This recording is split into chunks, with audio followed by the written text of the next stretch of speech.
Hello and welcome to Feed the Beast Creations, where I show you all the wonderful things that I've made in Feed the Beast.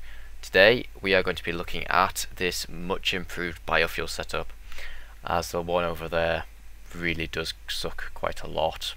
Where this design works, it's really outdated, as a lot of things have come out now which can really improve the setup, so I felt it was a good idea to actually release a video on it. Things like tesseracts, liquiducts, redstone energy conduits, moisteners, I think that's what they're called.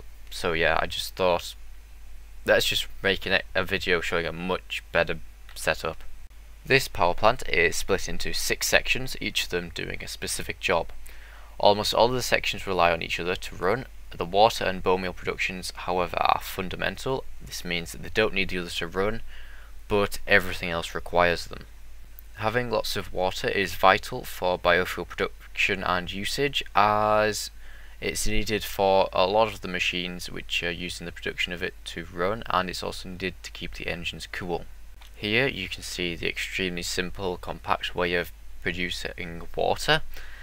Basically it's just 4 accumulators in a ring around a tesseract with liquiducts going into the tesseract, and then water in all 4 corners, therefore supplying the accumulators with 2 water sources each, therefore giving them the ability to produce water really quickly.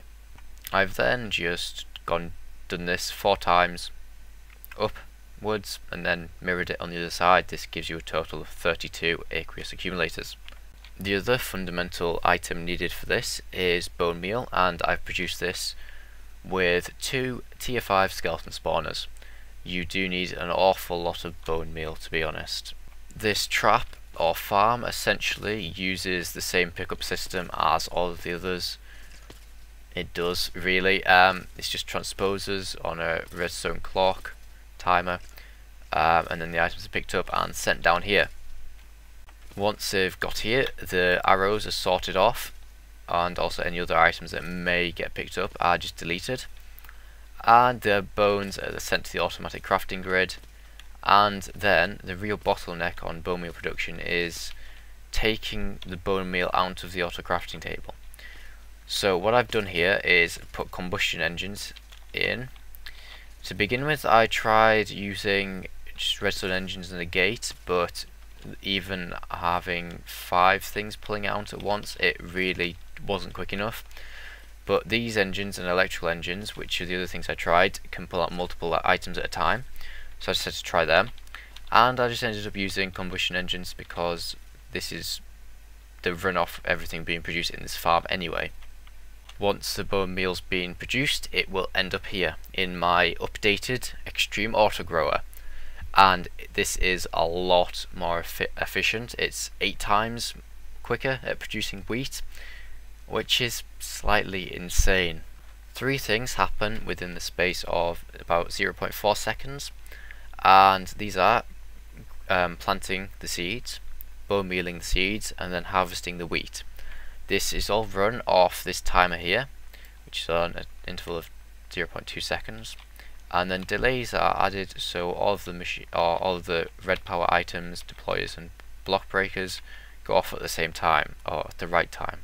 Once the wheat has been harvested, it will end up in this sorting machine, where the seeds and wheat are given different colours, so they can be split into separate relays. As when I tried this to begin with, the one relay would nowhere near keep up with the amount of wheat and seeds being produced.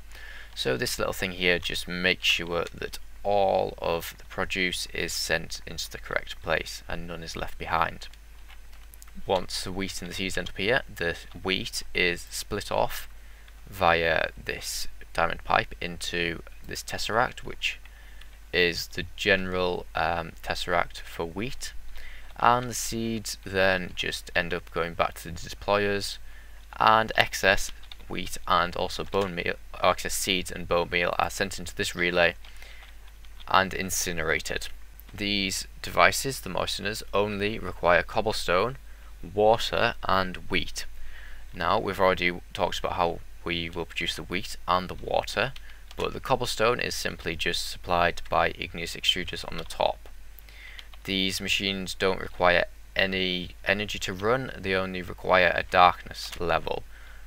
So absence of light is important, but you might be confused as to why I've put glass around it then. I think it only works with on the top of the block, as this will work perfectly fine.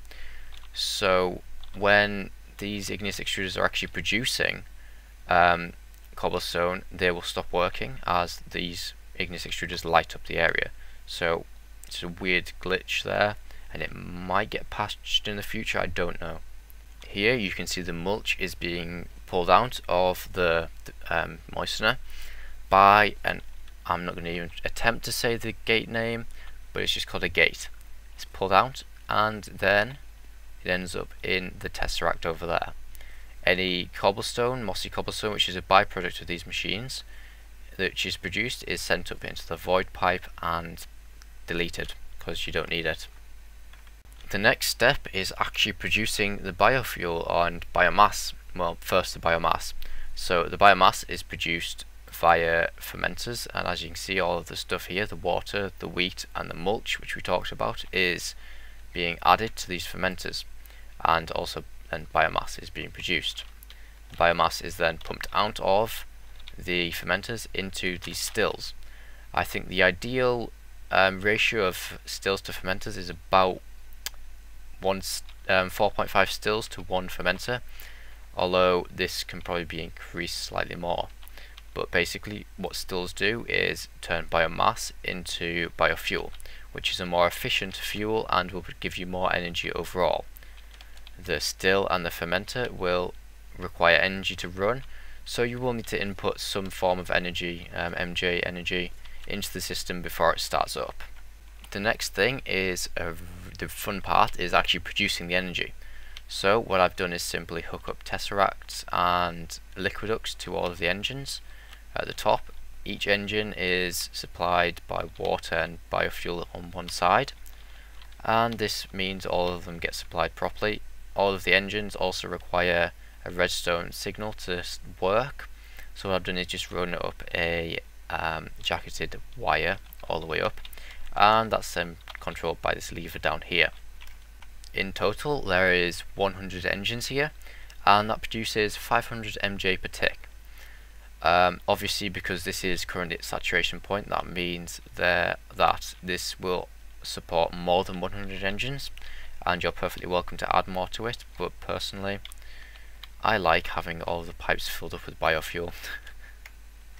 So biofuel is mainly used in MJ production like I'm doing here, but it can also be used for EU, and I'm going to talk a little bit about how you can use biofuel to produce power. So one bucket of biofuel will produce 200,000 MJ, and that's a lot. So you can run it in engines and produce an awful lot of efficient MJ power. It can also be used in EU generating items to get 32,000 EU per bucket, which is also quite a lot of EU.